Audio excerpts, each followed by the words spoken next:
자, 여러분들 계속 이어서 해보도록 하겠습니다. 자, 6번 볼게요. 자, 밑줄 이 신문에 대한 설명으로 옳은 것은 자, 자료는 양기탁이 베델을 추모하며 작성된 글로 영국인 베델이 이 신문을 발행해서 어두웠던 우리나라의 빛을 비추어 주었다고 칭송하고 있습니다. 자, 이 신문은 일제의 국권 침탈을 비판하고 항일 의병 투쟁을 호의적으로 보도하여 한국인들에게 큰 호응을 받았습니다. 대한매일신보예요, 여러분들. 대한매일신보. 자, 이 신문 같은 경우도 나오는 것들이 정해져 있는데요. 좀 볼까? 한성순보가 있고요. 한성순보 같은 경우는 이 순자가 10순자예요, 여러분들. 10일에 한 번씩 나온다 그래서 한성순보라고 이야기를 합니다. 최초의 근대적 신문이라고 할 수가 있어요. 이 한성순보는 나중에 한성주보로 이제 바뀌고 일주일에 한 번씩 이제 나오게 되는데 한성주보가 시험에 나온 적은 없습니다. 한국사 능력검정 시험에는 간혹 최초에 뭐 광고를 실었다 이렇게 문제가 나오긴 하는데 수능에는 좀 나오기가 어렵더라. 자, 그 다음에 또 시험에 잘 나오는 게 황성신문이에요. 황성신문. 장지연의 시일야 방성대복. 오늘을 목놓아 통곡하노라라고 하는 뜻이죠. 그리고 을사늑약이 체결된 거에 대해서 어떤 그 울분을 감추기 힘들다. 그래서 여기다가 신문 사설을 적어 놓은 겁니다. 자, 그 다음에 마지막에 이제 대한매일신보예요. 대한매일신보. 자, 이 대한매일신보 같은 경우는 인기가 아주 많았는데요. 그 당시 일제 통감부의 감시가 굉장히 심했어요. 그래서 앞에 나와 있는 뭐 한성순보라든지 황성신문 그리고 뭐 제국신문 이런 신문들 같은 경우에는 엄청나게 그 타격을 받습니다. 아, 죄송해요. 한성순보 같은 경우에는 통감부의 탄압을 받기 전에 이제 문을 닫습니다. 그래서 뭐 황성신문, 제국신문은 뭐 신문지법이라고 하는 법으로 이제 타격을 받게 돼요. 타격을 받게 돼. 대한매일신보도 나중에 타격을 받긴 한데 왜 대한매일신보를 일본이 함부로 못 건드렸냐면 사장이 영국인이에요. 그래서 영국인하고 그 당시 일본은 영일동맹을 체결한 상황이었기 때문에 동맹국의 그 국민을 함부로 건들기가 힘들었다는 거지. 그래서 이 대한매일신보는 사장이 영국인이라고 하는 이것을 통해서 그 당시에 일제 아주 이제 강력한 비판 글을 쓸 수가 있게 되는 거야. 자, 이 대한매일신보는 여러분 공식적으로 외우세요. 국채보상운동을 지원합니다. 아까 대구에서 시작되었다 그랬었지? 서상돈에 의해서. 답은 3번. 쉽죠? 자, 방문국에서 발간된 게 이게 바로 한성순보입니다, 여러분. 한성순보. 이승만 정부 시기에 발간되었다. 경향신문이라고 합니다. 경향신문. 부나로드 운동을 전개했다. 동아일보예요. 동아일보. 부나로드 운동이 동아일보고요. 그 문자 보급 운동했었던 것이 조선일보입니다. 조선일보. 모스크바 3국 외상회의의 결정사항을 보도했다. 이게 그 동아일보로 알고 있어요. 그 오보 사태라고 하는 건데 잠깐만. 동아일보. 아주 동아일보예요. 동아일보로 알고 있어요. 동아일보예요. 네, 오보 사건입니다. 그 신탁 통치를 누가 주장했느냐. 그래서 뭐 미국이 주장했느냐. 뭐 소련이 주도했느냐. 그래서 원래는 미국이 신탁 통치를 제안하거든요. 근데 이게 소련이 제안했다라고 이제 좀 잘못되게 이제 오보를 해가지고 우리 광복 이후의 상황이 아주 엄청난 그것을 이제 일으키게 되죠. 자, 7번 보도록 하겠습니다. 가단체에 대한 설명으로 옳은 것은 안창호 이회영이 있고요. 비밀리에 조직된 단체였다. 국권해보. 교육기관을 세워 인재를 양성하고 기업을 운영하여 민족사업을 육성하였다. 비밀, 안창호 이회영. 그리고 교육과 기업. 여러분들 이거는 신민회입니다. 자, 9화 말에 여러분들 이 일제에 저항했었던 그 운동 흐름이 두 가지가 있어요. 밑에 써볼까? 자, 의병운동과 애국계모운동이에요. 자, 그래서 의병 같은 경우에는 여러분들 을미의병, 을사의병, 정미의병 이렇게 흐름으로 가거든요. 나중에 의병 소개할 일이 있으면은 다시 설명드릴게요. 자, 그런데 이 애국개몽운동 같은 경우에는 교육과 산업을 통해서 우리 실력을 먼저 키우자라고 하는 거야. 대표적인 단체가 이제 보안회. 그 당시 일본이 그 우리 토지 뭐 황무지 개간해 준다고 해가지고 뭐 뺏을라 그랬어. 근데 보안회가 반대해가지고 성공을 해요. 자, 그리고 뭐 헌정연구회 뭐 근데 이게 나중에 대한자광회로 바뀌어요. 대한자광회 정도만 알아주세요. 뭐 월보 뭐 간행하고 그 다음에 뭐 고종 강제퇴위 반대 운동을 했었던 단체야. 근데 시험에 제일 잘 나오는 단체 신민회입니다. 신민회. 이 신민회 같은 경우에는 이제 비밀리에 조직된 단체고요. 그리고 여기 만주 지방에 이제 신흥무관학교 하고 신흥무관학교를 만들어서 이 군인을 양성하려고 그랬어. 독립군을. 자, 다른 애국개몽운동 단체가 의병운동에 좀 비판적이었는데 이 신민회 같은 경우에는 저 만주에다가 신흥무관학교를 만들어서 이렇게 군인을 양성하려고 했었다. 그리고 아까 애국개몽운동 단체가 교육과 산업을 키운다 그랬잖아. 그래서 교육을 위해서 학교를 세워요. 자, 그것이 바로 대성학교, 평양의 대성학교, 그 다음에 정주에다가 오산학교라고 하는 걸 만들어요. 자, 대성학교 설립의 주도적이었던 사람이 안창호, 그리고 오산학교가 이승훈이죠. 이승훈. 네, 이승훈. 그래서 안창호와 이승훈 중심으로 학교들이 만들어졌다. 오늘 컨디션이 안 좋은데? 자, 그 다음에 산업. 회사를 만들어요. 자, 그래서 자기 회사, 그림 만드는 회사입니다. 그리고 태극서관이라고 하는 출판사를 만들게 되죠. 자, 그런데 이렇게 잘 나갔었던 이 신민회는 나중에 백오인 사건으로 인해서 해산되게 될 겁니다. 자, 답은 몇 번일까요? 제가 신흥무관학교만 설명을 드렸죠. 이 신흥무관학교가 여러분들 국외 독립운동 기지예요. 그래서 답은 3번입니다. 이 신흥무관학교는 전에 신흥강습소라고도 불렸거든. 좀 알아주세요. 독립무는 독립협회, 교조 신원운동, 동학과 관련이 있겠죠. 한글 맞춤법 통일안을 제정하였다. 이거 조선어학회와 관련이 있고요.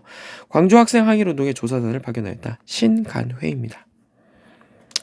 8번 볼게요. 밑줄 친 별난에 대한 설명으로 옳은 것은 쭉 읽어보니까 99인 나왔네요. 99인 이모곤란입니다, 여러분들. 이모곤란. 자, 이모곤란 같은 경우 여러분들 99년에 대한 차별 때문에 일어난 거죠.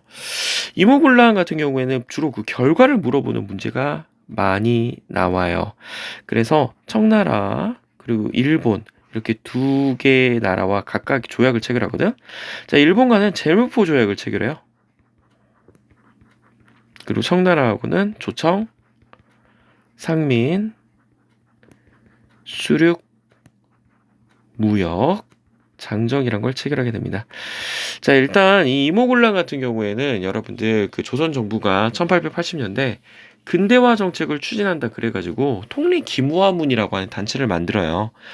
자, 그런데 조선 같은 경우에는 옛날부터 오군영 5개의 부대가 있었거든. 훈련도가 어영청, 총룡청, 수어청, 뭐 금이영 이 5개의 부대가 있었는데 이걸 2개로 줄여요. 무의형, 장호형으로. 일종의 정리해고지. 그러니까 많은 수의 이제 99년들이 이제 해고를 당했는데 이 남은 이영도 처우가 그렇게 좋지 못했어요. 맨날 뭐 옷, 무기도 옛날 안 좋은 거 주고 그 다음에 뭐 월급도 막 13개월치만 밀려 있고. 근데 밀렸다가 13개월이나 밀렸는데 잘 챙겨줘도 모자를 파네. 막 모래랑 뭐 섞어가고 죽은 거야. 당연히 눈 돌아가지. 그래가지고 이 이모군란이 일어납니다. 그 99년들이 이 근대화 정책을 추진했었던 이 명성황후 그리고 민씨 정권을 죽인다고 이제 궁으로 쳐들어가요. 근데 이들은 자신들을 지원해 이제 지도해줄 그 지도자가 필요했던 거야. 그래서 흥선대원군에게 도움을 요청하죠. 그래서 잠깐 동안 흥선대원군이 권력을 잡기도 합니다. 자, 그러면 이제 도망갔었던 명성황후 누구에게 도움을 요청할까? 청나라에게 도움을 요청하게 되죠. 그래서 이 청나라가 도움을 주기 위해서 들어옵니다. 그래서 이 이모곤란을 진압하게 돼요. 자, 그러면 청나라 입장에서는 조선한테 뭐라고 도움을 줬으니까 뭔가를 요구를 해야 되겠죠. 그래서 조청 상미 수륙 무역 장정을 체결하게 됐는데 여기에 청나라 상인에 대해서 내지 통상권을 허용해 주게 됩니다. 자, 그럼 일본과는 왜 재물포조약을 체결했느냐? 자, 일본 공사관이 불타요. 이게 왜 그러냐면 이 별기군이라고 하는 신식 부대를 훈련시켰던 애들이 일본 애들이야. 그래서 일본 놈들, 나쁜 놈들 그래가지고 일본 공사관에 불을 지르고 일본 훈련 교관이 이때 사망하게 됩니다. 자, 그래서 당연히 일본 같은 경우에는 여기에 대한 피해 보상을 해라. 그래서 재물포 조약을 체결하게 되죠. 그래서 조선 정부는 일본에 배상금을 지급하고, 그리고 우리는 조선 정부를 믿고 지금 일본 공사를 파견한 건데 못 지켜주네? 이렇게 되면은 우리가 스스로를 지키겠다. 그래서 이 재물포 조약을 계기로 일본 군대가 일본 공사관에 머무르게 되게 되는 겁니다. 자, 정답 몇 번입니까? 5번. 자, 금국정벌을 주장한 거 아까 전에 여러분들 묘청이었죠? 단발령 철회를 요구하였다. 을미의병이에요. 을미의병. 을미의병은 단발령과 을미사변을 계기로 일어난 의병이야. 홍경래의 주도로 일어난 거 홍경래의 난. 장용령이 설치되는 배경. 장용령은 여러분들 조선 정조 때 만들어진 그 친위 부대라고 알아두시면 되겠습니다. 자, 9번 보겠습니다. 다음 판결문에 나타난 민족운동의 영향으로 가장 적절한 것은 1919년 3월 3일 민족대표 33인. 여러분 이거 3.1운동이야 3.1운동. 보통은 고종의 장례식을 이용했다 뭐 이렇게 줄 건데 일단 1919 그리고 민족대표 33일 통해서 알아내야 될 것 같습니다. 원래는 이 민족대표 33인이 기미독립선언서를 이제 작성해가지고 원래 어디서 이것을 낭독하려고 했냐면 여러분들 지금 탑골공원이 있어요. 탑골공원 서울에 여기서 낭독을 하려 그랬어. 근데 이들이 예상했던 것보다 훨씬 더 많은 사람들이 몰려 있었던 거야 여기에. 이 흥분해 있는 관중들 앞에서 이 독립선언서를 낭독하다가는 사상자가 발생할 수 있는 것 같아요. 그래서 이들은 어디로 장소를 옮기냐면 종로에 있는 태화관이라고 하는 종로의 그 요리 음식점으로 장소를 옮기고 자기들끼리 이제 낭독을 한 다음에 이제 자수하는 모습을 보이게 됩니다. 자, 그러면 그 기존에 남아 있었던 그 민중들을 탑골공원에 있었던 민중들끼리 그냥 자기들끼리 이 기미독립선언서를 낭독해서 이제 전국적으로 이제 퍼져나가게 된 게 바로 3.1 운동이에요. 자, 3.1 운동은 제가 문제를 분석해 보니까 보통 그 결과를 많이 물어보거든. 그래서 3.1 운동의 결과로 일제 통치가 무단에서 문화 통치로 바뀌게 되죠. 그리고 이 3.1 운동을 통해서 이 당시 독립운동을 주도했었던 그 독립운동가들이 가능성을 본 거야. 그리고 앞으로의 독립운동을 좀 더 효율적으로, 효과적으로, 조직적으로 해보자. 그러면 이 독립운동을 지휘할 수 있는 지도부가 필요하겠죠. 그래서 대한민국 임시정부를 만들게 되는 거야. 자, 그럼 아까 영향이라고 했으니까 3.1 운동의 영향은 정답 몇 번입니까? 답 5번이 되겠죠. 천리장성은 고구려 때 당나라를 막기 위해서 그리고 고려 때 강감찬의 건의로 만들어진 것입니다. 궁극기무처 1차 갑오 개혁이에요. 재물포 조약 아까 전에 이모군란의 결과라고 말씀드렸고요. 척화비 흥선대원군이 만든 것이죠. 자, 10번 보겠습니다. 밑줄친 반란에 대한 설명으로 옳은 것은 아까 대화고 묘청이라고 나왔죠, 여러분들. 묘청이 반란을 일으켰다. 묘청이 서경천도 운동이잖아. 아까 설명했었죠, 여러분들. 정답 몇 번? 3번. 설명 안 했다고요. 아까 설명했었잖아요. 여기 나왔잖아요, 여기.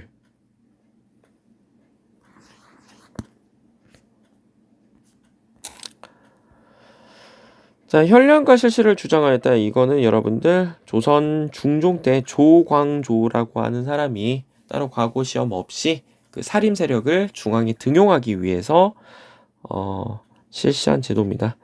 조선 책략 유포에 반발하여 일어나였다. 이거 영남만인소라고 하는 거예요. 영남만인소. 영남의 유생들 10,000명이 상소를 올린 거야. 황국중앙 총상회. 자, 이 한국중앙총사회 같은 경우에는 시전 상인들이 만들어진 단체인데요.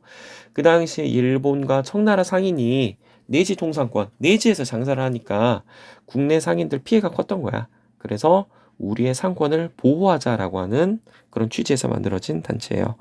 정동행성 이문서가 폐지되는 결과를 가져왔다. 이거 공민왕이죠, 여러분들. 공민왕. 자, 그래서 10번까지 풀었고요. 잠깐만 끊었다가 계속 이어서 해보도록 하겠습니다.